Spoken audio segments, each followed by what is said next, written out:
Queridos irmãos, queria saudar a igreja com a graça e a paz do nosso Senhor e Salvador Jesus Cristo. Antes de abrirmos o texto para a nossa edificação, reverendo Roster, quando me ligou, convidando para estar aqui nesta noite, ele está em viagem, está levando a palavra de Deus lá nos Estados Unidos, parece que vai me estar pregando em 2 locais, pelo que ele conversou comigo. Ele me pediu então que dirigisse algumas rápidas palavras para a igreja, também já foi pedido para que eu apresentasse a minha família, e quando o Dia das Mulheres está chegando, então eu vou falar que eu sou o Patrick da Elaine. A Elaine está lá no fundo, está com a nossa filha de 4 meses e também com o pequeno Mateus de 3 anos. Ela está lá no berçário, eu não sei se ela daqui me ouve, parece que ela aqui me ouve, então ela está lá, a nossa família. Estamos também acompanhados de um adolescente da igreja. Pastor, você vai lá no Guará, eu queria ir junto. Aí eu fiquei pensando, será que teve algum acampamento da igreja do Guará com a igreja do Riacho Fundo 2, que ele pediu para que viesse junto, mas parece-me que não, não é? Queridos, eu sou pastor auxiliar aqui em Brasília, na igreja do Riacho Fundo 1. Acho que ela está achando que o pessoal vai orar, hoje é dia de Santa Ceia, parece que as crianças não descem, não é?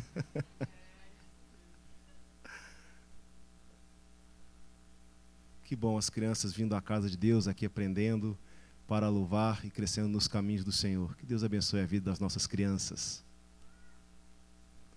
Então, como eu estava dizendo, então eu sou pastor auxiliar aqui em Brasília, lá no Riacho Fundo 1, desde 2004.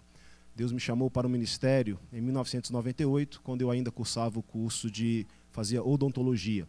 Na faculdade não tive a oportunidade de conhecer minha esposa, ela se formou em fisioterapia. E desde então Deus tem trabalhado no nosso coração e nos levando, nos envolvendo com o trabalho missionário. E a gente começou a viver, trabalhar aqui em Brasília como dentista e também na igreja, mas o incômodo de Deus para nos envolvermos da forma plena e integral na obra missionária não nos deixou continuarmos em nossa caminhada com a empresa, com clínicas que já estávamos fazendo. Então, em 2011, nós vendemos as empresas, estamos então nos preparando, somos vinculados à APMT, que é a Agência Presbiteriana de Missões Transculturais, e estamos assim no processo de candidatura. Estamos passando pelos pré-requisitos que a nossa agência exige, para que assim possamos ser enviados ao campo. Já tivemos um convite de trabalho no Chile, onde o reverendo Rossi já esteve, eu estive lá no passado para conhecer o reverendo Leandro, que lá está. E a nossa agência também nos desafiou para conhecermos outros campos, onde poderíamos usar também as nossas profissões. Então, estamos caminhando num processo de fazermos uma viagem ao Oriente Médio, para conhecer alguns países como Líbano, Jordânia, países que são mais fechados ao Evangelho. Nós ficamos muito impactados quando vimos a foto de um hospital, e o pastor presbiteriano que lá esteve me mostrou fotos de consultórios odontológicos no hospital, na cidade de Beirute, onde eles se encontram parados, fechados, porque não tem ninguém para trabalhar. Também ficamos muito impactados na Jordânia, um país fechado, onde existe uma certa perseguição. É o 34º em perseguição na classificação da Missões Portas Abertas, e onde um hospital, onde o evangelho, lá dentro daquele hospital, ele pode ser pregado. Existe uma liberdade. E tem um pré-requisito para trabalhar naquele hospital. Precisamos ser missionários. Então são médicos, dentistas, profissionais da área da saúde que para lá vão para pregar o evangelho. E aquele hospital tem um caminhão. E o caminhão tem 2 consultórios, e ambos estão parados. A palavra de Deus nos diz que a seara é grande, está pronta, mas que falta trabalhadores. Então essa é a nossa história, basicamente resumindo, nós estamos nesse processo. Então quando os irmãos forem orar, eu percebi no boletim, já o envolvimento da igreja com a obra missionária, que inclua a nossa família, pedindo a Deus direcionamento para o campo ao qual Deus nos tem chamado, para assim, quando daqui partirmos, possamos levar e estar no centro da vontade de Deus para levarmos a palavra do Senhor para aqueles que tanto carecem e que necessitam. Queridos, dito isso, eu gostaria de convidar a igreja para que abrisse a palavra de Deus no primeiro livro escrito por Moisés, Gênesis, capítulo de número 22.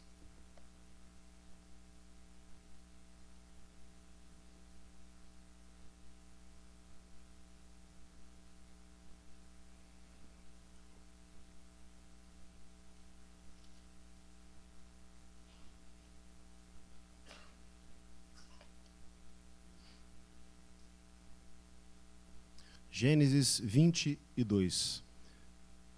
Nós leremos do versículo 1 até o verso de número 19.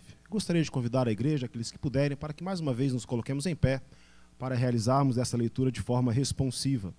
Eu lerei os versos ímpares e os irmãos lerão os versos pares. Gênesis 22, do versículo 1 até o verso de número 19. Leamos responsivamente. Assim diz a palavra de Deus. Depois dessas coisas, pôs Deus Abraão à prova e lhe disse: Abraão, este lhe respondeu: Eis-me aqui.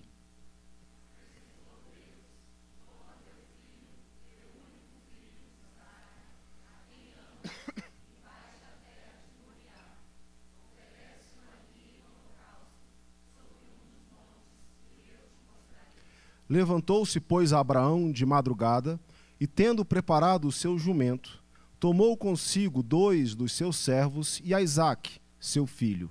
Rachou lenha para o holocausto e foi para o lugar que Deus lhe havia indicado.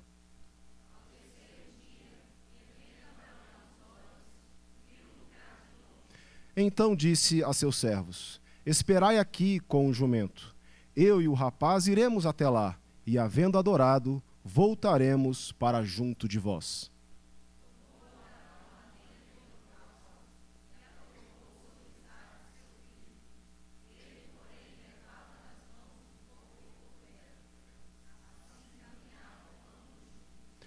Quando Isaque disse a Abraão, seu pai: Meu pai, respondeu Abraão: Eis-me aqui, meu filho. Perguntou-lhe Isaque: Eis o fogo e a lenha, mas onde está o cordeiro para o holocausto?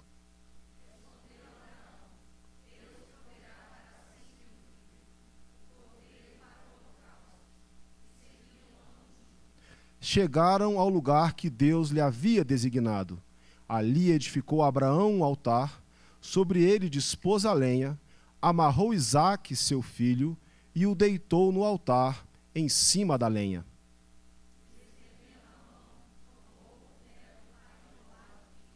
Mas do céu lhe bradou o anjo do Senhor: Abraão, Abraão! Ele respondeu: Eis-me aqui.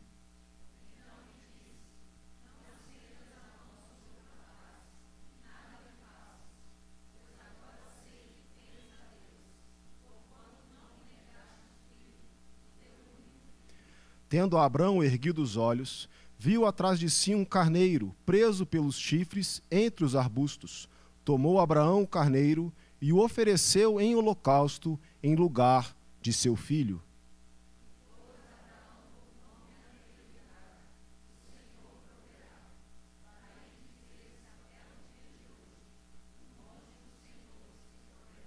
Então do céu bradou pela segunda vez o anjo do Senhor a Abraão: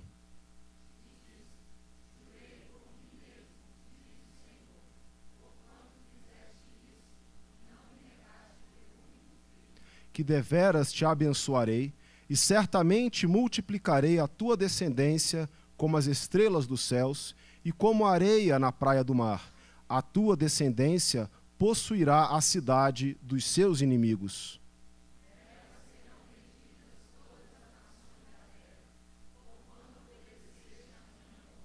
Todos. Então voltou Abraão aos seus servos, e juntos foram para Berseba, onde fixou residência. Vamos orar, vamos falar com Deus mais uma vez. Os irmãos podem assentar-se.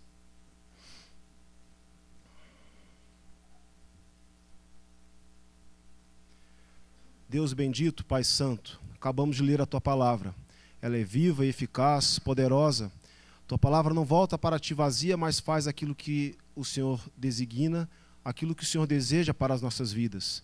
Portanto, ó Deus, sabemos que ela nos edifica, ela nos transforma, ela nos exorta. Tua palavra também nos consola. Tua palavra nos ensina caminhos de vida eterna. Se conosco dessa noite, para que assim possamos aprender da Tua palavra. Quero te pedir, ó Deus, a instrumentalidade do Senhor para transmitir, para expor a Tua palavra com fidelidade, para a nossa edificação. Oramos em nome de Jesus. Amém. Queridos, uma das coisas que nos chama a atenção, quando nós olhamos para os 5 primeiros livros da Bíblia, para o livro de Gênesis em especial, precisamos entender que, como nós já sabemos, que foi Moisés quem os escreveu. Mas quando nós olhamos para a situação do povo de Israel, quando e a época em que Moisés escreveu, nós vamos assim compreender melhor o sentido do texto. Precisamos nos lembrar que o povo de Israel havia sido escravizado no Egito por um período de aproximadamente 400 anos, quando lá chegaram 70 pessoas, e que com o passar do tempo o povo cresceu, o povo se multiplicou, e um faraó que não conhecia aquilo que José havia feito, começa a levar e trazer um castigo mais pesado para o povo que era escravo e que habitava numa terra próxima onde Faraó vivia, na terra de Gósen. E quando nós olhamos para o período da história, quando Deus levanta Moisés, e Moisés é então criado por 40 anos com toda a sabedoria e ciência do Egito. Depois ele foge para o deserto, e lá então ele começa a ser pastor, ele começa a cuidar dos animais de seu sogro numa região árida, numa região de difícil sobrevivência. E por um período de mais 40 anos, Deus então trabalha na vida de Moisés. Então, quando no episódio da sarça ardente, quando Deus aparece para Moisés, e clama também por 2 vezes, Moisés, Moisés, e fala para que ele tirasse as suas sandálias, porque a terra em que ele estava era terra santa. E então Deus fala diretamente com Moisés, naquele evento, que Moisés havia sido a pessoa escolhida por Deus para ir ao Egito e libertar o povo. Então Moisés reluta, mas contra a ordem de Deus não tem como desobedecer. Moisés então vai ao Egito, vem o episódio das pragas, e na última praga, quando os primogênitos de todo o Egito são mortos, então o coração de Faraó deixa o povo partir para adorar e para cultuar a Deus. Então aquele povo está saindo do deserto, está entrando, saindo do Egito, indo em direção ao deserto. Aquele povo se defronta com o mar. E Faraó então parte em perseguição do povo de Israel. O povo de Israel então sendo provado por Deus. Olha para aquela situação. O que iria acontecer? E o coração do povo incrédulo já começa a pensar: será que Deus nos tirou lá do Egito para nos fazer perecer aqui neste local? Então Deus diz para Moisés, então Moisés, por intermédio do poder de Deus, aquele mar é aberto e o povo atravessa a pé enxuto. Portanto, irmãos, por que a gente está contando essa história? Porque é exatamente nesse período, quando o povo de Israel está em peregrinação, quando eles estão no deserto, é provavelmente a época em que Moisés escreveu os 5 primeiros livros da Bíblia, ou também o Pentateuco. É exatamente nesse contexto que Moisés vai começar a relatar da criação. Lembremos-nos que no Egito, o povo egípcio cultuava o sol, cultuava o rio Nilo, cultuava tantas coisas, adorando a criatura ao invés do Criador. E não é à toa que Moisés inicia o relato da criação dizendo: no princípio criou Deus os céus e a terra. Para aquele povo que estava vindo de uma nação ímpia, Moisés começa a estabelecer um padrão, como aqui cantamos, que Deus se revelou a Israel. E esse Deus que se revela a Israel, então, Deus vai começar a mostrar para eles quem é o Deus Todo-Poderoso, quem era o Deus Criador dos céus e da terra. Então, caminhando na Bíblia, lá em Gênesis, irmãos, podem ficar tranquilos que eu não vou expor Gênesis 1 até chegar em Gênesis 22, fique tranquilo. Mas quando nós olhamos para a história do povo de Israel, dentro desse contexto, nós vamos verificar de uma forma bem clara Deus trazendo memória ao povo de Israel, quando Deus separa Abraão, tira da sua terra e o leva para a terra que Deus iria designar. E é exatamente nesse contexto, trazendo memória para o povo de Israel, que desde o princípio o seu povo é provado. Abraão foi provado. E é exatamente com base nesse texto de Gênesis 22, que vai falar acerca da aprovação de Abraão, que será o tema da mensagem desta noite. A aprovação de Abraão. Eu peço que você mantenha a sua Bíblia aberta para que assim possamos acompanhar a exposição. Quando nós olhamos para Gênesis 22, versículo 1, o texto diz assim: depois dessas coisas, pôs Deus Abraão à prova e lhe disse: Abraão, este lhe respondeu: eis-me aqui.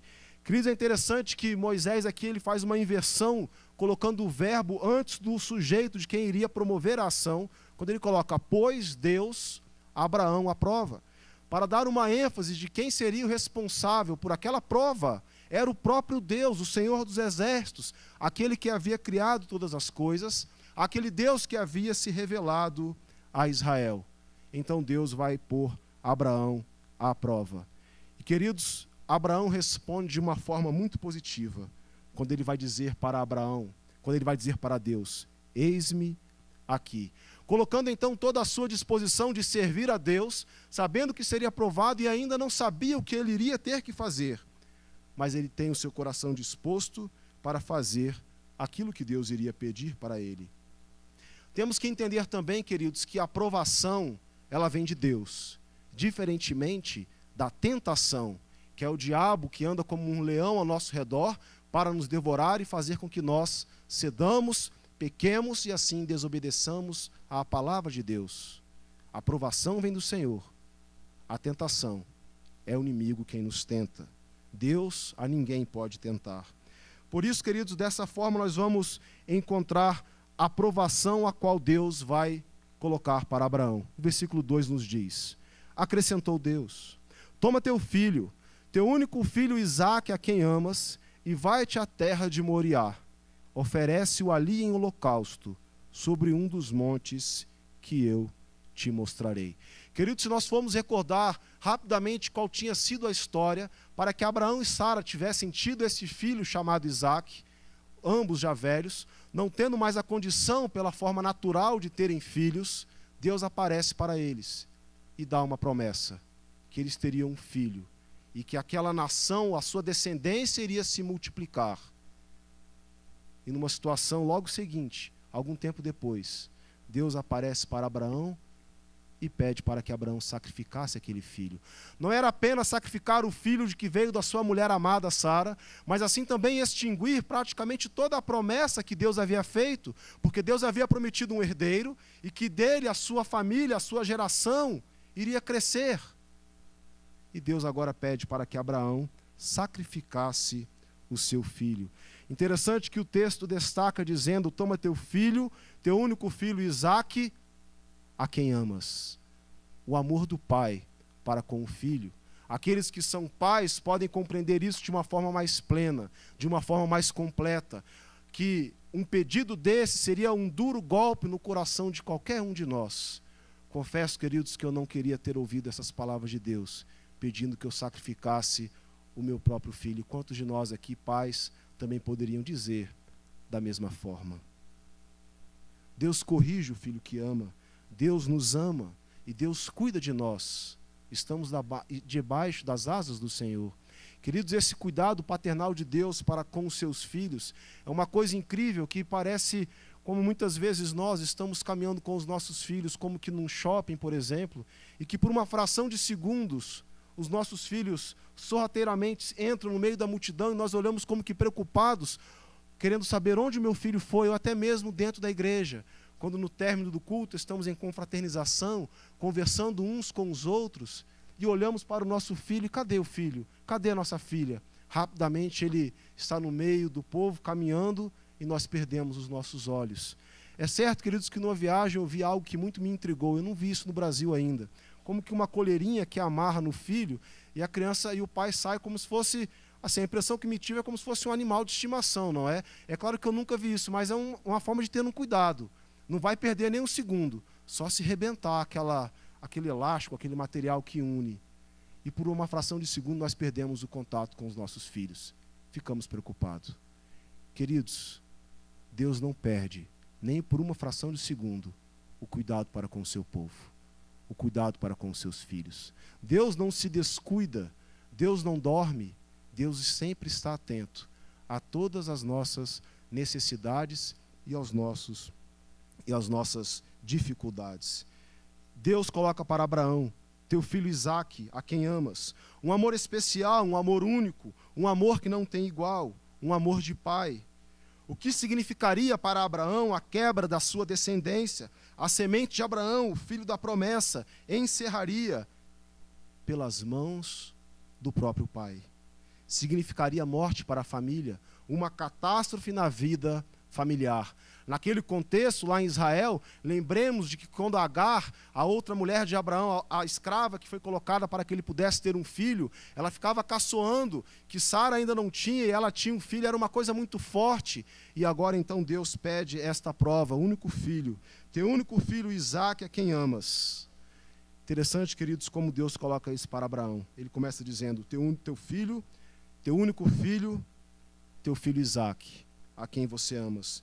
De um chamado específico, de um chamado geral para um chamado mais específico. E isso era muito comum, Abraão entendia isso de uma forma muito plena, esse chamado geral para um chamado mais específico. Como foi que Deus chamou Abraão? Sai da tua terra, da tua parentela da casa de teu pai e vai para a terra que eu te mostrarei. E vai-te então para a terra de Moriá, é o que Deus está colocando aqui para Abraão. E ali você vai oferecer o teu filho como sacrifício. Interessante, queridos, que anos depois, séculos na história, esse Monte Moriá, interessante que o segundo livro das Crônicas, eu peço que você abra a sua Bíblia, no segundo livro das Crônicas, capítulo 3, verso de número 1, para nós entendermos algo mais sobre esse monte chamado Moriá. Segundo livro das Crônicas, capítulo 3, verso de número 1. A palavra de Deus nos diz assim: Começou Salomão a edificar a casa do Senhor em Jerusalém, no monte Moriá, onde o Senhor aparecera a Davi, seu pai, lugar que Davi tinha designado na eira de Ornã, o Jebuseu. Casa do Senhor em Jerusalém, onde Salomão começou a edificar o templo. Voltemos, portanto, lá para Gênesis 22. Toma teu filho e vai para a terra de Moriá. Essa terra de Moriá, ela dista basicamente uma jornada de 20 horas e meia de Jerusalém até Moriá, do local onde Abraão estava. Portanto, queridos, a aprovação de Abraão, ela pode ser dividida basicamente, de acordo com o texto, em três formas. A primeira parte da aprovação de Abraão, ela começa com a viagem para esse monte chamado Moriá. A viagem para o monte Moriá. Queridos, Abraão, sem tomar conselho com carne ou com sangue, sem pedir orientação a ninguém, diz o versículo 3, Abraão levantou-se de madrugada. Daqui vem uma mensagem para aqueles que gostam de dormir um pouco mais, não é?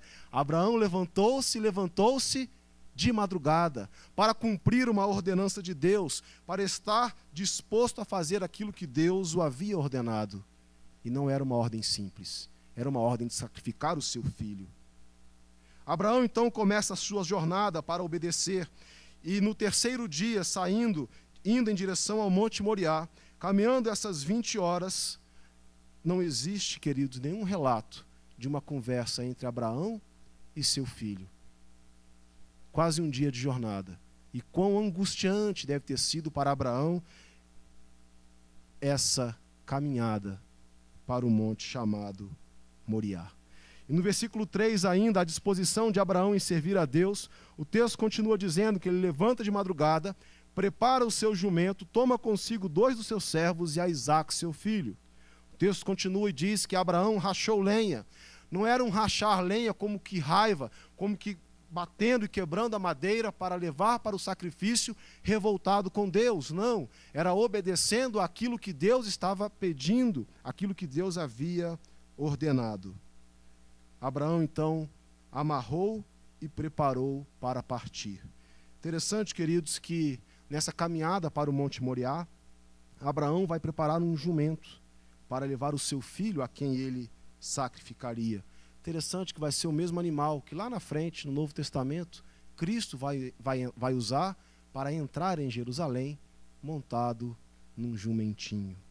Um animal que era utilizado para o sacrifício.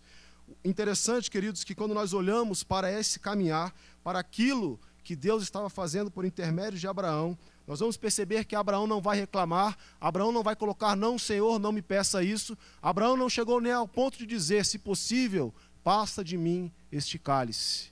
Abraão caminhou, preparou o jumento, pegou os 2 servos, pegou o seu filho, rachou a lenha e foi para o local indicado.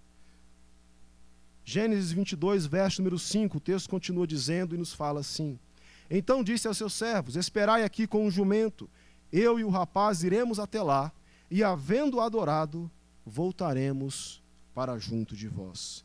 Queridos, quando Abraão então tem aquela visão do Monte Moriá, ele deixa os seus servos. E embora muitos gostariam e gostam de dizer que Abraão deixou os seus servos para esconder aquilo que iria acontecer, não é assim que o texto bíblico trata quando nós olhamos lá para o livro de Hebreus, capítulo 11, quando diz o texto sagrado que Abraão acreditava que Deus era poderoso até mesmo para trazer o seu filho do reino dos mortos, para ressuscitar Isaque, se assim ele fosse sacrificado.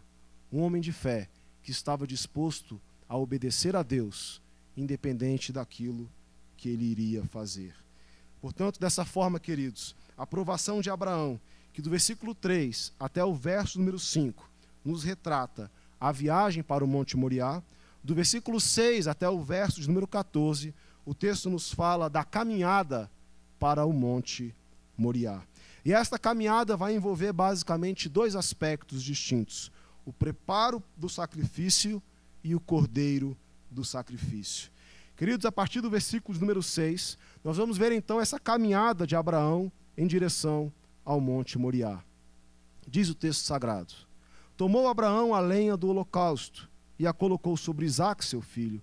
Ele, porém, levava nas mãos o fogo e o cutelo, assim caminhavam ambos juntos. E desde que eles haviam partido em direção ao Monte Moriá, é exatamente aqui que vai ter um diálogo que vai acontecer entre Abraão e seu filho Isaque.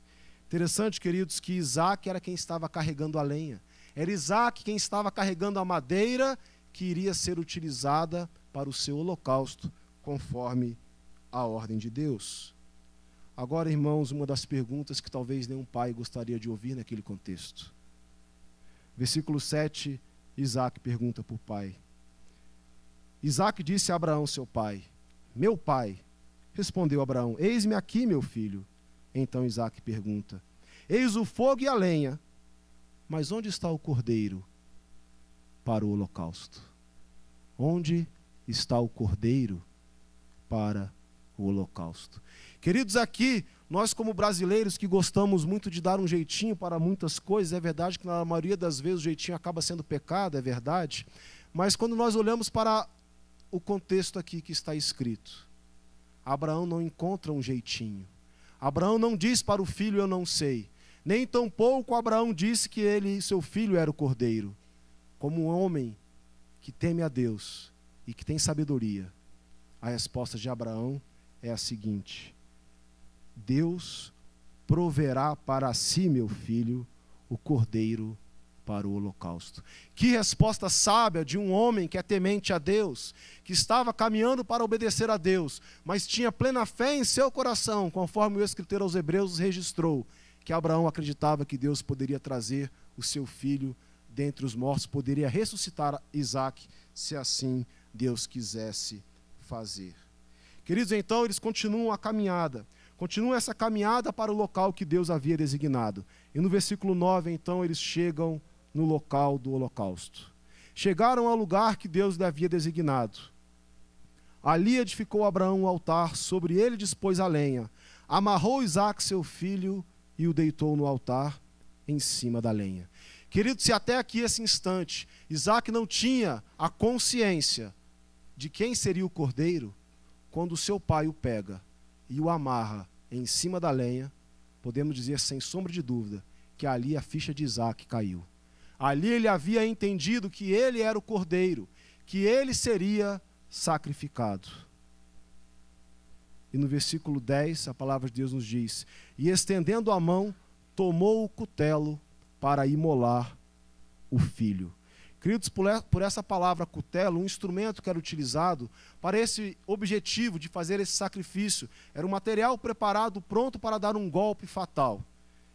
Muitas vezes, quando nós estamos cozinhando, aqueles que gostam de fazer churrasco, muitos churrasqueiros têm uma faca específica, né? Aquela faca que é só para cortar aquela carne bem fininha na hora de servir, ou aquela faca especial que muitas mulheres têm na cozinha, que sempre pedem ao marido, né, para poder amolar, ela vai cortar, e aquela faca está lá cega, ela fala: mas já pedi tantas vezes para deixar essa faca pronta, vou cortar aqui e tem que fazer uma força danada. Queridos, o cutelo é um instrumento cortante, que iria dar um golpe fatal na vida de Isaque. E assim ele seria sacrificado. E uma outra palavra que eu também gostaria de destacar no versículo 10 é a palavra imolar. Essa palavra, queridos, no Antigo Testamento tem outras que são utilizadas para a morte, para morrer, para ferir um animal, mas com o sentido de ser oferecido como holocausto a Deus. Essa palavra, ela é plena e completa de que aquilo que iria acontecer era um sacrifício ao Deus Todo-Poderoso. Então Isaque seria sacrificado como uma oferta ao Senhor, como os animais que eram sacrificados no Antigo Testamento, e o sangue é aspergido para purificar o pecado, não de uma forma plena. Daí então a necessidade desse sacrifício ser sempre repetido. Querido, se Isaac tinha força para carregar a madeira, Isaac provavelmente também teria forças para lutar com seu pai, já idoso, e assim se rebelar contra ele e não ser deitado naquele altar, para não ser sacrificado, para fugir da morte. Interessante, queridos, que o mandamento que existe na Bíblia com promessa nos fala que os filhos devem honrar pai e mãe para que se prolonguem os seus dias sobre a face da terra. Isaac honrou seu pai. Isaac honrou seu pai, deixando ser amarrado para ser sacrificado por ele, porque assim Deus havia ordenado. Mas Deus não permitiu que aquilo acontecesse, é o que o texto nos traz em sequência. E os dias da vida de Isaac foram longos, a sua descendência se multiplicou. Deus é verdadeiro e a sua palavra também, ela não pode mentir. Por isso o texto sagrado nos ensina: filhos, obedecer aos vossos pais, porque isso é justo no Senhor. Honrem os seus pais, honrem as suas mães. Quando eles dizem não vão naquele local, obedeçam. Quando eles orientam, obedeçam, porque eles são autoridade de Deus na vida de vocês, para que os seus dias se prolonguem sobre a face da terra. O texto continua: e estendendo a mão, tomou o cutelo para imolar o seu filho. No versículo 11, do céu lhe bradou o anjo do Senhor: Abraão, Abraão. Ele respondeu: eis-me aqui. Então lhe disse: não estendas a mão sobre o rapaz e nada lhe faças, pois agora sei que temes a Deus, porquanto não me negaste o teu único filho. Porquanto não me negaste o teu único filho. Queridos, o próprio Deus então vem falar com Abraão, colocando para que ele não estendesse a mão sobre o rapaz, porque diz o texto sagrado: não me negaste o teu único filho. Queridos, aquele sacrifício já tinha acontecido no coração de Abraão. Abraão, em seu coração, já tinha imolado o seu filho. Deus não permite que aquilo se tornasse, de uma forma prática, um sacrifício de um ser humano. Embora naquele contexto em que Abraão vivesse junto com os cananeus, era muito comum o sacrifício de humanos, Deus não permite que aquele sacrifício acontecesse. Deus coloca a sua palavra de uma forma bem clara para Abraão: não estendas a tua mão sobre o rapaz. Abraão havia sido provado por Deus. E Abraão foi aprovado pelo Senhor diante dessa provação, diante daquilo que Deus havia proposto para ele. Queridos, quando nós olhamos para a vida desse servo, vamos entender que ele foi obediente mesmo ao ponto de sacrificar o seu próprio filho. Ele não amou o seu filho mais do que a Deus. Ele amou a Deus sobre todas as coisas. Quando nós olhamos, queridos, para aquilo que Deus fez por intermédio da vida de Abraão, pela aprovação que ele passou, muitas vezes nós, em nossa vida, em nossa dificuldade diária, quantas vezes somos provados? O irmão que estava viajando e a esposa adoeceu, ele distante, sem nada poder fazer, estava sendo provado por Deus. E Deus levantou irmãos para que intercedessem, para que estivessem juntos diante da provação. Deus também muitas vezes, na grande maioria das vezes, em todas as vezes, podemos dizer: Deus caminha conosco, Deus não nos deixa sós. Deus não perde o seu olhar dos seus filhos, nem por um segundo, nem por um décimo de segundo, nem por um piscar de olhos. Quando nós olhamos para a palavra de Deus, no livro de Tiago, na carta de Tiago, lá no Novo Testamento, capítulo de número 1, a palavra de Deus nos diz assim: abra sua Bíblia em Tiago, capítulo de número 1.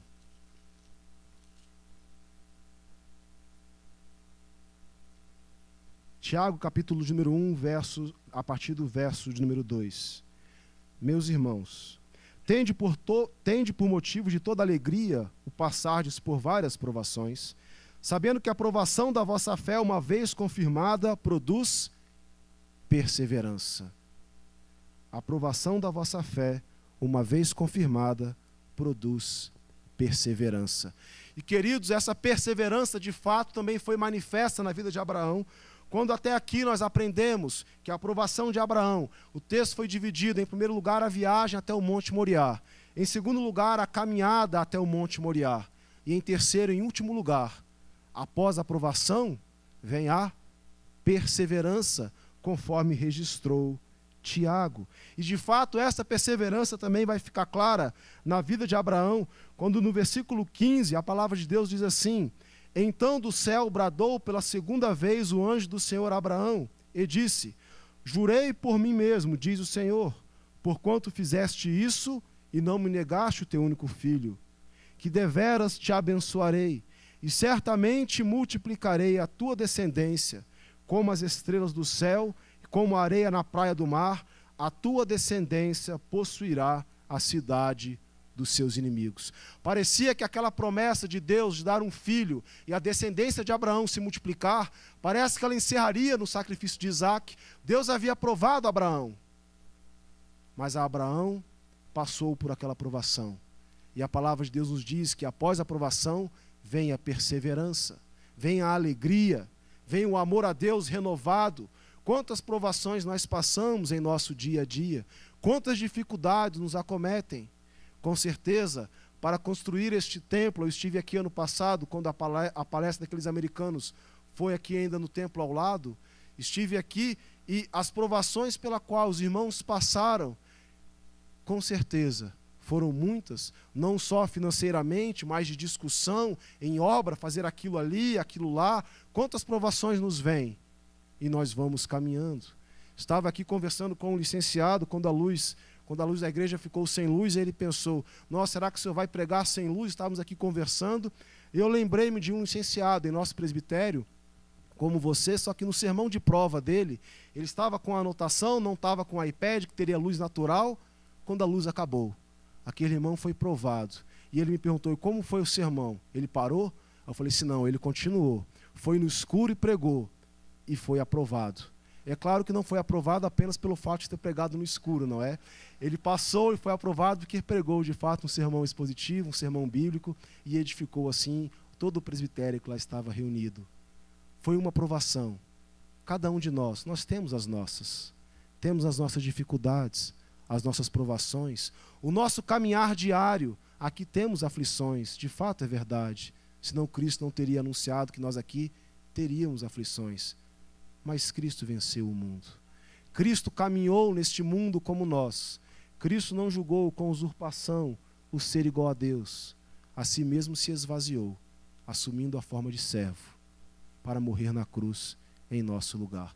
Quando nós olhamos, queridos, para aquilo que esse texto nos propõe, daquilo que Abraão foi provado por Deus, de oferecer o seu próprio filho, o seu único filho a quem amava, de caminhar em direção a Jerusalém, no local onde seria construído o templo, onde Jesus, séculos depois, iria caminhar, iria entrar num jumentinho, onde Jesus seria julgado, onde Jesus, mesmo sendo inocente, seria condenado.